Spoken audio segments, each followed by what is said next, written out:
Right now at 6 o'clock, using video footage to try to make the numbers add up. Lawyers for a man who was shot and killed by West Hartford police said several minutes might have passed before officers tried to save the man's life.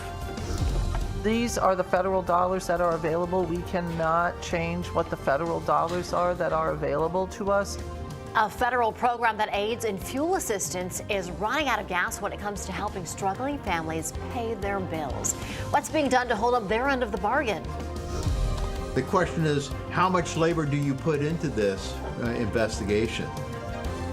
Plus, digging deeper into accusations that the state police were forging traffic tickets. Some officers have already been disciplined, but others have been exonerated. All local, all morning. This is Fox 61, Connecticut's news station.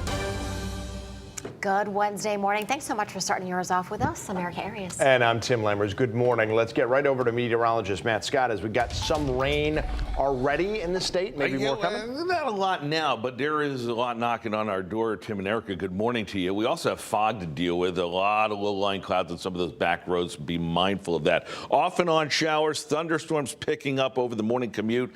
In the 7-day, we'll focus on the good stuff, and that would be the holiday weekend.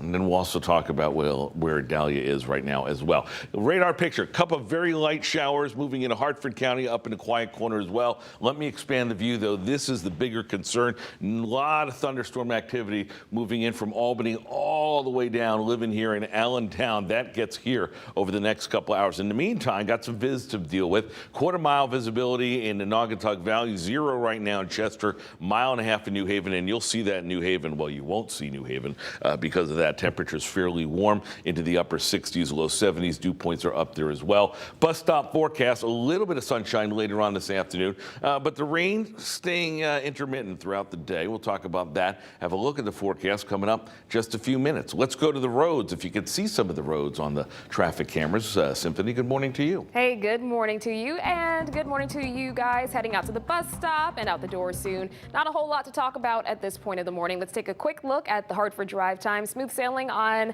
91 and 84 this morning as we take a live look here in the capital city. The traffic volume starting to pick up out there. Down in New Haven, a little bit of a slowdown on 95 South heading to Bridgeport, but no major delays to report out there as we take a live look in New Haven. And let's wrap with a quick look at the Fairfield County drive times. No delays, 95 South, 95 North looking good, and Route 15. I'll have another update at 6:30. Symphony, thank you. We do have an update to a story we first brought you yesterday. Some parents are still on edge in Windsor because of mold that was found in Oliver Ellsworth Elementary School. Last night, the Board of Ed spoke out to the school community, but now parents say there are more questions than answers. Fox 61's Lindsay Kane is live in Windsor with more details. Lindsay, good morning. Well, students are set to be back in the classroom this morning for the 3rd day of school. But even after last night's Board of Education meeting, parents are still worried about what being in that building is doing to their children's health. Some parents in last night's meeting were seen crying, frustrated over the district's response to the problem. This is after pictures of mold in Oliver Ellsworth Elementary School were circulating throughout town. The elementary school serves students in preschool through 2nd grade. Now, the pictures show mold growing on desks and chairs, ceilings, objects, and surfaces in the building. Parents have been speaking out, worried with their children being inside that building. Some parents said their children last school year were sick for more than 3 weeks of the year. In last night's Board of Education meeting, the district decided to appoint a spokesperson to communicate with the school community about the issue, hoping to show transparency and keep parents in the loop. The district also says third-party testing was completed and the results are within legal parameters to be inside the school. Other test results came back yesterday and will be released to the public sometime today. But parents and town officials clashed over the pictures showing the mold. Parents say those pictures are from last week. School officials say they're actually from last summer. It's scary sending your child into a building that you know it's not safe. They're not from this year, and they weren't from any time when school was in session. So in the summer, that's when we discovered the issue last summer. Now, the superintendent is holding another discussion meeting tonight at 6 p.m. for parents to come out and continue talking about this problem. This is all before another town council meeting is set for next week. Live in Windsor this morning, Lindsay Kane, Fox 61, Connecticut's news station. Hey, Lindsay, thank thanks. you. All right, 6:05 now. The Connecticut Supreme Court has ruled that police reports concerning deaths in public hospitals cannot be kept secret. The case started after state officials tried to prevent the release of a police report concerning a 2016 patient death at Whiting Forensic Hospital in Middletown. Now, that person choked to death while being restrained by staff. The police report from that incident now has to be released. The state's Office of Health Strategy says Sharon Hospital cannot close its labor and delivery unit.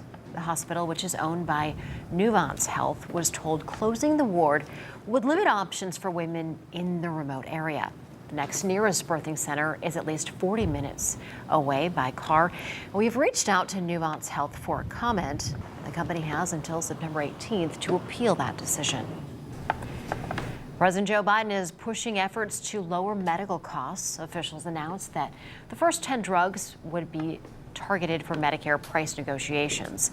The announcement is a significant step under the Inflation Reduction Act, which the president signed into law last year. This effort is expected to be met with challenges before seniors see a price reduction. The only reason why Medicare has not been negotiating drug prices is because pharma got a sweetheart deal decades ago to basically prohibit negotiations. Negotiations are part of the market system. It's very normal for that to happen. And so we are very, very confident. Basically, it is because of the Inflation Reduction Act that we have negotiations. Negotiations will begin this fall. Experts don't expect to see any of these savings for years. New Haven police shut down an intersection last night for an investigation. Although we are still working to confirm what happened, but we can show you what it looked like in that area. This is in Ferry and Chatham Streets just after 10 o'clock Tuesday night. You can see there's police tape not just on the street, but also on the sidewalks, and a cruiser that was partially blocking the road. In Manchester, police said they're looking for two men who they say fired a gun while trying to break into a car. They said it happened just before midnight Monday at the Pavilions apartment complex on Buckland Hills Drive. Police said a witness confronted the men while they were breaking in, and police said the men fired 2 gunshots before driving away in another car. That witness told Fox 61 they might not have just been warning shots either.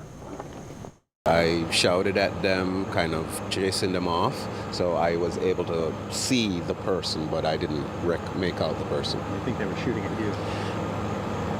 At the end of the night, when the cops came and did their assessment and found out where the bullet went, it looked like they were shooting at me. Now, police did say one of those bullets went through an apartment where somebody was sleeping, but fortunately nobody was hurt by either gunshot. An attorney for a man fatally shot by West Hartford police from an incident linked to a stolen car and 2 attempted carjackings says officers may have waited too long as 7 minutes to perform life-saving measures. Yeah, those attorneys said body cam video showed their client, Mike Alexander Garcia, was shot at 5:12 p.m. on August 8th. And then they said new witness video showed officers began to perform CPR at 5:19. Again, 7 minutes later, according to them. We asked West Hartford police for a comment, but they referred us to the Inspector General's office, which is reviewing the entire incident. Now, the union that's representing Connecticut corrections officers said another person has been attacked, this time at the Manson Youth Institution in Cheshire. We're told that a juvenile inmate punched a counselor during a basketball game, and that counselor had multiple injuries, and another counselor was hurt trying to stop the attack. This is the 4th violent assault against a corrections officer in just the past 3 weeks in Connecticut. A shocking discovery made just to the north of Connecticut.